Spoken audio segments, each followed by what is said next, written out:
Hello बच्चों, welcome to physics वाला। आज हम लोग डीपीपी 3 का डिस्कशन करने वाले। तो चलिए शुरू करते हैं अपने पहले सवाल से। हमारा पहला सवाल क्या कह रहा है? Light year is a unit of. बेटा जब भी आप ईयर सुनते हो ना, ईयर मतलब साल, तो हमें यही लगता है साल बोल रहा है, ईयर बोल रहा है, तो ये किसकी यूनिट होगी? टाइम की। सबसे बड़ा कंफ्यूजन यही होता है लाइट ईयर के साथ, कम से कम क्या हम ये मान लेते हैं कि लाइट ईयर किसकी यूनिट है? टाइम की यूनिट है। ये बेटा बिल्कुल गलत है, टाइम की यूनिट नहीं है light year. Light year is a unit of distance. Clear है कि नहीं है बेटा? ये बिल्कुल दिल और दिमाग में ये बात छाप लो कि लाइट ईयर किसकी यूनिट है? डिस्टेंस की यूनिट है, ना कि टाइम की यूनिट है। क्लियर है? जो भी यहां पे टाइम पे बेटा करेक्ट करेगा उसका सीधे सीधे -1 हो जाएगा। तो आप लोग याद रखना, लाइट ईयर किसकी यूनिट है? डिस्टेंस की। बार बार बोल रहा हूं, distance distance distance. Light year बोले तो डिस्टेंस होता है। क्लियर है? तो हमारा ऑप्शन नंबर सी करेक्ट होगा। Light year is a unit of distance. Next question क्या कह रहा है? Candela is a unit of. Candela हम लोग जानते हैं कि कैंडला क्या है बेटा? किसकी यूनिट है? ल्यूमिनस इंटेंसिटी की यूनिट है।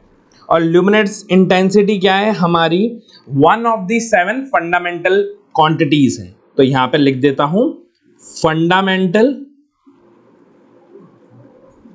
क्वांटिटी। क्लियर है कि नहीं है?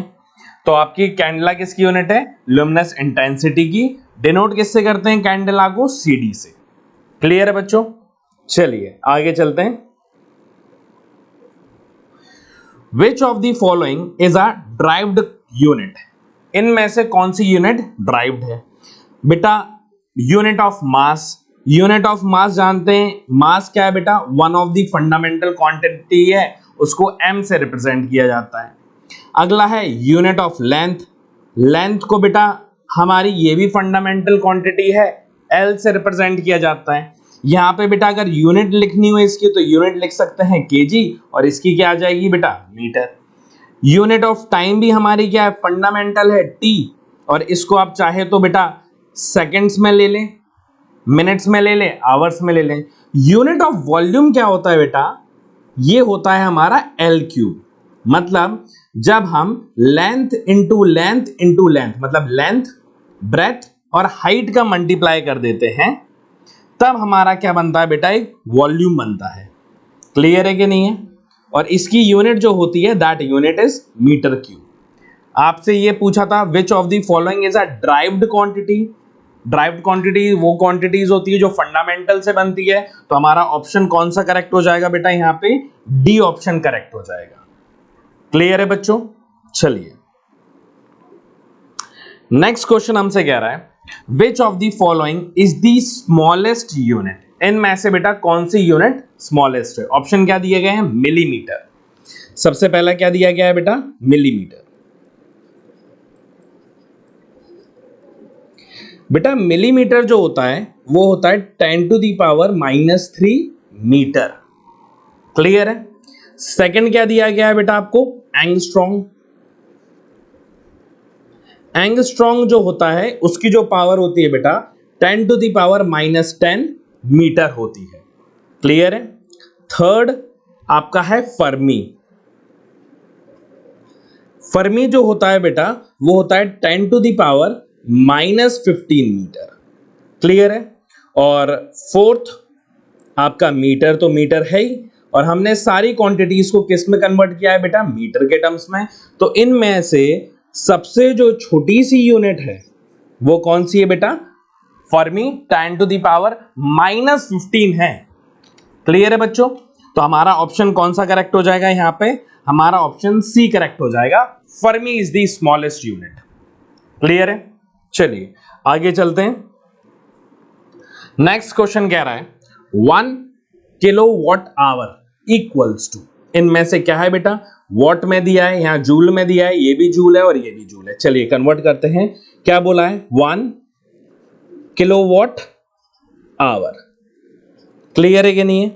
हमें इसे कन्वर्ट करना है, ध्यान से देखना बेटा। यूनिट तो सेम है तो 1 लिख लेता हूं।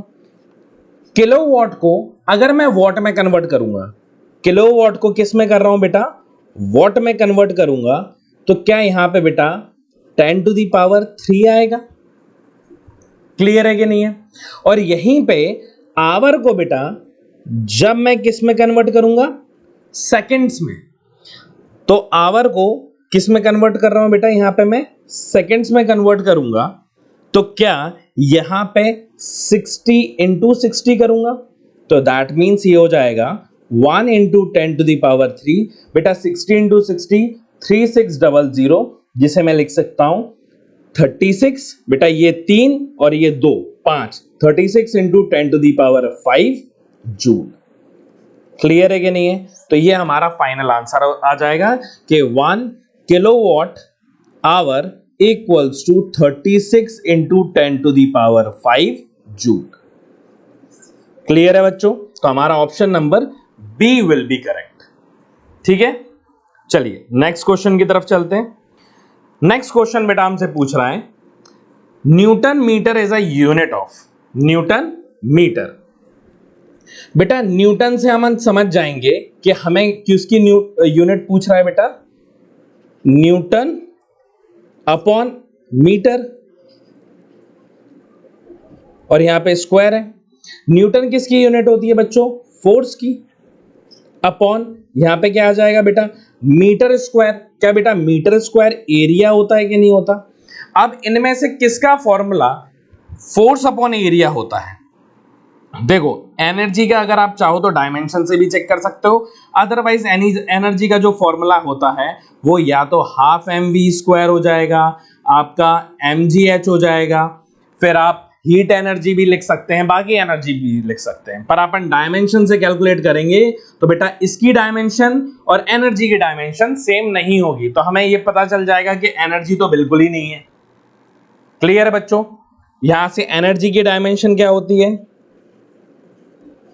एनर्जी की डायमेंशन किसी से भी निकाल लो, हम हाफ mv² से निकालते हैं।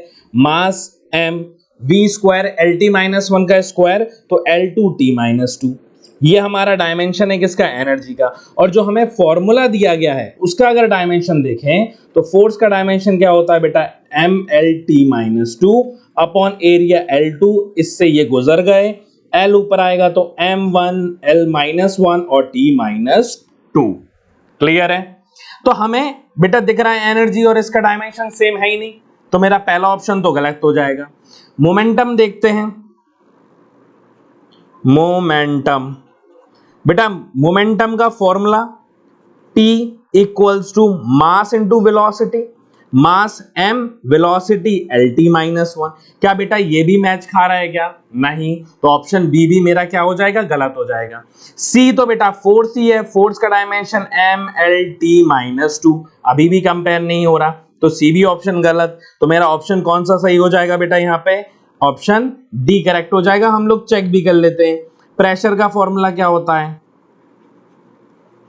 प्रेशर का फॉर्मूला होता है बेटा फोर्स अपॉन एरिया। क्लियर है? और इसकी डायमेंशन भी क्या होती है? ML-1 T-2। तो आपका करेक्ट आंसर कौन सा हो जाएगा? प्रेशर हो जाएगा। क्लियर है बच्चों? चलिए बेटा नेक्स्ट क्वेश्चन हमारा बोल रहा है डेंसिटी ऑफ वुड इज 0.5 ग्राम पर cc in the CGS system of unit, the corresponding value in MKS। बेटा आपको वैल्यू किस में दी गई है? CGS, मतलब 0.5 ग्राम पर cc। इसको आपको कन्वर्ट किस में करना है? ये यूनिट दी गई है आपको CGS में। आप इसे कन्वर्ट करोगे किस में बेटा? kg पर मीटर क्यूब, और ये कौन सी यूनिट है बेटा? ये MKS यूनिट है। क्लियर है? ठीक है, तो यहां पे अगर आप देखेंगे तो 1 gram equals to 10 to the power -3 kilogram हो जाएगा, और यहां पे अगर बेटा 1 cc लिखोगे that equals to 10 to the power -6 metre cube. अब हम वैल्यू रख देते हैं, क्योंकि बेटा यहां पे जब कन्वर्ट करोगे तो ग्राम को किस में करोगे? किलोग्राम में। तो ये मैग्नीट्यूड तो सेम ही आ जाएगा, 0.5 आ जाएगा। बेटा ग्राम को किलोग्राम में करोगे तो यहाँ पे क्या आ जाएगा, 10⁻³ और सीसी को जब मीटर क्यूब में कन्वर्ट करोगे तो यहाँ पे लिखा है सीसी को जब हम कन्वर्ट करते हैं मीटर क्यूब में तो आ जाएगा 10⁻⁻6। क्लियर है बेटा, ऊपर का 10⁻³ तो इसके 3 जीरो से गुजर जाएगा तो क्या बचेगा, 0.5 अपॉन 10⁻³ ऊपर लेके आओगे तो क्या हो जाएगा, 0.5 इंटू 10⁻³ और फाइनली क्या लिख सकते हैं बेटा, 10⁻³ का मल्टीप्लाई करेंगे 0.5 में तो कितना आ जाएगा, ये 500 यूनिट क्या आ जाएगी, केजी पर मीटर क्यूब। क्लियर है, तो आपका आंसर क्या हो जाएगा, option number A will be correct. Clear है बच्चों, चलिए नेक्स्ट क्वेश्चन की तरफ चलते हैं। नेक्स्ट क्वेश्चन क्या कह रहा है, temperature can be expressed as a derived quantity in terms of any of the following.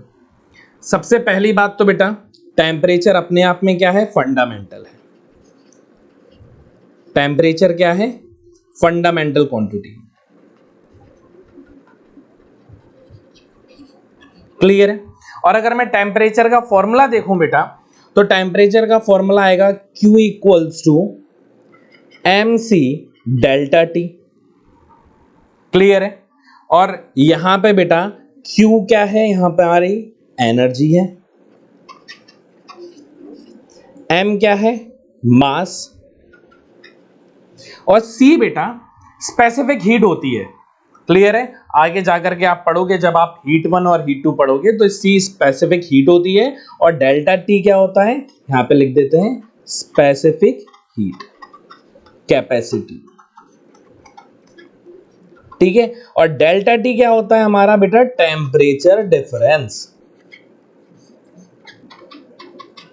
Clear है, तो अब हमारे पास ये फॉर्मूला है, तो अब देखना बेटा मास तो चलो यहां से हो जाएगा, पर यहां से लेंथ से हम किसी भी तरीके से लेंथ का हमारे पास ऐसा कोई भी फॉर्मूला नहीं है या रिलेशनशिप जिससे हम लेंथ और एनर्जी के बीच में कोई फॉर्मूला हो।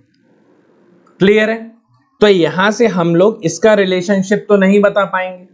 सेम मास तो यहां पे है हमारा, तो मास का रिलेशनशिप दे दिया। अब हमें हीट का रिलेशनशिप देना है, तो बेटा हीट का या एनर्जी का कोई भी रिलेशन नहीं है हमारे पास टाइम के साथ। क्लियर है, अगर यहां पे हम बात करें बेटा लेंथ, मास और टाइम की तो ये भी कोई रिलेशनशिप नहीं है, तो हमारा इसका आंसर जो हो जाएगा वो नन ऑफ दीज हो जाएगा कि टेम्परेचर को हम एक्सप्रेस नहीं कर सकते एज अ ड्राइव्ड क्वांटिटी जब हमें लेंथ, मास और टाइम गिवन हो। क्लियर है, तो आपका जो आंसर होगा वो हो जाएगा नन ऑफ दीज। क्लियर है बच्चों, चलिए नेक्स्ट क्वेश्चन की तरफ चलते हैं। नेक्स्ट क्वेश्चन पूछ रहा है the unit of potential energy. कौन सी एनर्जी बेटा, पोटेंशियल एनर्जी।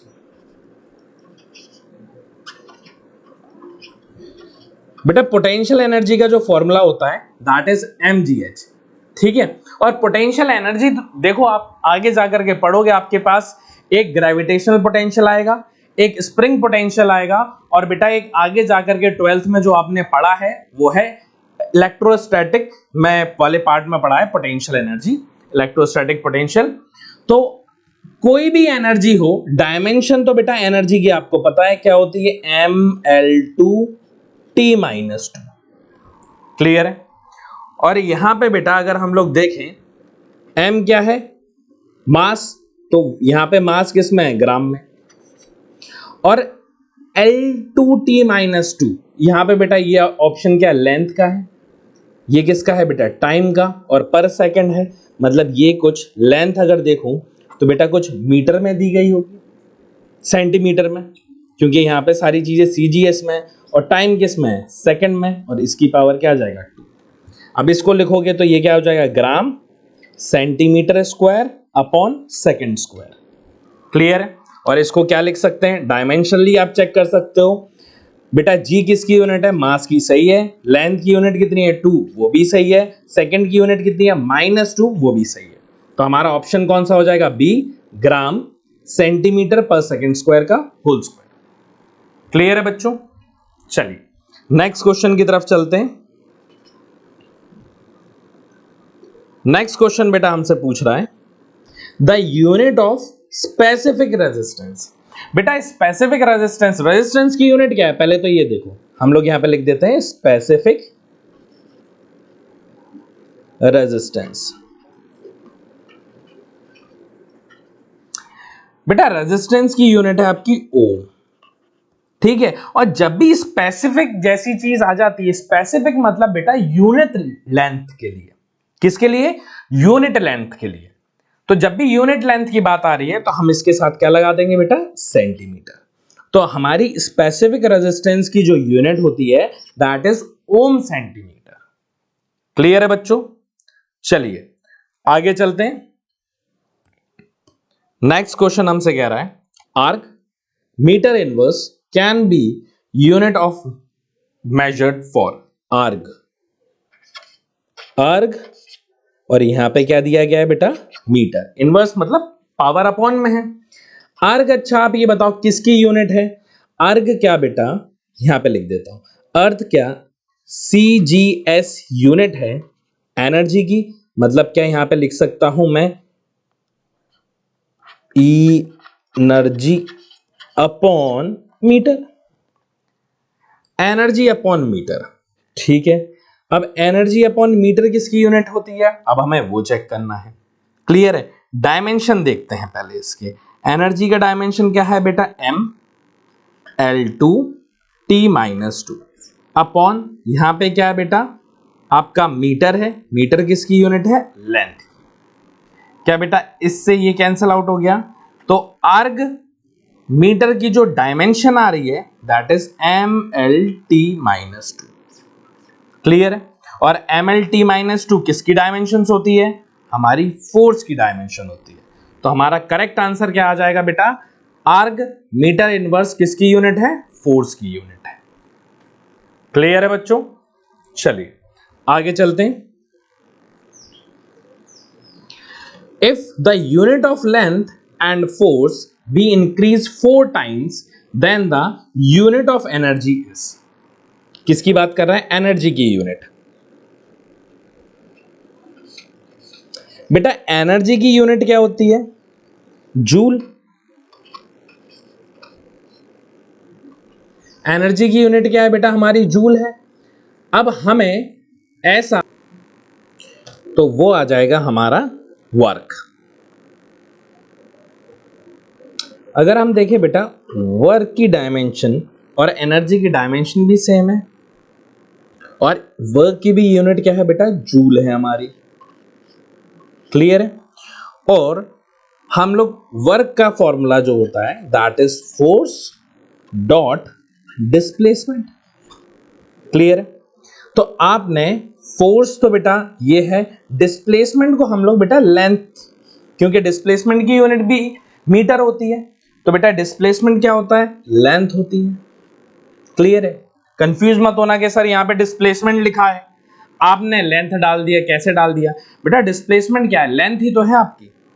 तो आपने फोर्स को कितने टाइम्स इंक्रीज कर दिया है बेटा? यहां पे 4 टाइम्स इंक्रीज कर दिया, और लेंथ को भी आपने 4 टाइम्स इंक्रीज कर दिया। मतलब फोर्स को 4 टाइम्स ऑफ फोर्स कर दिया, और लेंथ को भी 4 टाइम्स ऑफ लेंथ कर दिया, और इसी लेंथ को अपन क्या बोल रहे हैं? डिस्प्लेसमेंट। तो बेटा ये 4 × 4 क्या बेटा? 16 times of force into displacement हो जाएगा। क्लियर है? तो हम क्या कह देंगे कि हमारा, अगर आप 4 टाइम्स लेंथ बढ़ा दोगे और 4 टाइम्स फोर्स बढ़ा दोगे तो मेरे एनर्जी जो है वो कितने टाइम्स बढ़ जाएगी बेटा? 16 टाइम्स बढ़ जाएगी। क्लियर है बच्चों? चलिए आगे चलते हैं। नेक्स्ट हमसे पूछ रहा है कि parsec is a unit of. Parsec किसकी यूनिट है? पारसेक। फिर से बच्चा कंफ्यूज हो जाएगा इसमें। देखो कैसे हो जाएगा। वो कहेगा सर यहां पे देखो सेक लिखा है, सेक मींस कोई सेकंड से रिलेटेड होगा, टाइम की यूनिट होगी, और बच्चा फिर गलती कर देगा, बेटा पार्सेक जो यूनिट होती है, it is a unit of distance. किसकी यूनिट है बेटा? ये डिस्टेंस की यूनिट है। आपका ऑप्शन नंबर ए करेक्ट हो जाएगा। आप टाइम बिल्कुल मत करना, वरना क्या हो जाएगा? -1 हो जाएगा। क्लियर है? दोनों यूनिट के लिए पूछना, कई बार पूछी गई है। लाइट ईयर भी कई बार पूछा गया एग्जाम में, और बेटा पार्सेक भी कई बार पूछा गया है। क्लियर है? तो किसकी यूनिट है बेटा? ये डिस्टेंस की यूनिट है। क्लियर है? चलिए आगे चलते हैं। नेक्स्ट क्वेश्चन बेटा हमसे पूछ रहा है, dimensional formula of ml-1t-1 does not represent the physical quantity. पहला क्या दिया गया है? Young's modulus. बेटा यंग्स मॉड्यूलस ऑफ इलास्टिसिटी, बेटा इसका जो फॉर्मूला होता है that is stress upon strain. Clear है? तो स्ट्रेस का formula F upon A into strain का क्या होता है बेटा? Change in length upon original length. तो ये वाली चीज तो वैसे भी कैसे हो गई? डायमेंशन लेस हो गई। तो F बाई ए फोर्स क्या होता है? MLT-2 area L square. इससे ये कटा, ऊपर क्या आ जाएगा? ML-1 T की पावर -2। क्लियर है? यहां पे क्या पूछा गया है बेटा? Does not. ध्यान रखना क्या पूछा गया है? Does not. तो हमारा यंग्स मॉड्यूलस तो है भैया, ML-1 T-2 है। स्ट्रेस का देखेंगे सेकंड। स्ट्रेस का फॉर्मूला तो हम जानते ही हैं, ये हमारा पहला था। दूसरा स्ट्रेस। स्ट्रेस क्या होता है बेटा? स्ट्रेस का फॉर्मूला फोर्स अपॉन एरिया होता है, तो उसका भी डायमेंशन सेम ही है, ML-1 T-2। तो नॉट पूछा गया है, तो स्ट्रेस भी क्या हो जाएगा बेटा? हमारा करेक्ट आंसर है। मतलब ML-1 T-2 स्ट्रेस की डायमेंशन है। स्ट्रेन आते हैं सी। स्ट्रेन कैसा है बेटा? स्ट्रेन होता है बेटा change in length upon original length. Length का रेशियो है, और जो भी रेशियो होते हैं हमारे वो डायमेंशन लेस होते हैं। तो ये क्या है बेटा? हमारा डायमेंशन लेस। क्लियर है? तो आपका ऑप्शन नंबर नॉट पूछा गया है, तो स्ट्रेन करेक्ट हो जाएगा। प्रेशर का आपको पता ही है, प्रेशर का भी फॉर्मूला फोर्स अपॉन एरिया होता है। फोर्स कितना हो जाएगा? MLT-2 upon area L square. L से L गुजरा, ML-1 T-2। समझ में आ रहा है? तो बेटा Young's modulus of elasticity, stress और प्रेशर, इन तीनों के डायमेंशन सेम होते हैं, और वो क्या होता है? ML-1 और T-2। क्लियर है? लास्ट क्वेश्चन की तरफ आते हैं। If x equals to AT plus BT, where x is a distance travel by a body in kilometre, while t is the time in second, then the unit of b is x equals to AT plus BT। क्या बेटा b की unit पूछी गई है? तो क्या हम principle of homogeneity, कौन सा प्रिंसिपल बेटा? प्रिंसिपल ऑफ होमोजेनिटी से हम सॉल्व कर सकते हैं। तो x AT प्लस BT, तो इसका डायमेंशन और इसका डायमेंशन बेटा सेम होगा। तो मैं लिख सकता हूं x क्या है? यूनिट ऑफ लेंथ है। क्लियर है? L equals to B into time क्या आ जाएगा? T। तो B equals to L upon T, इसको लिख सकते हैं LT-1। तो बेटा लेंथ किस में दी गई है? किलोमीटर में, तो यहाँ पे किलोमीटर आ जाएगा।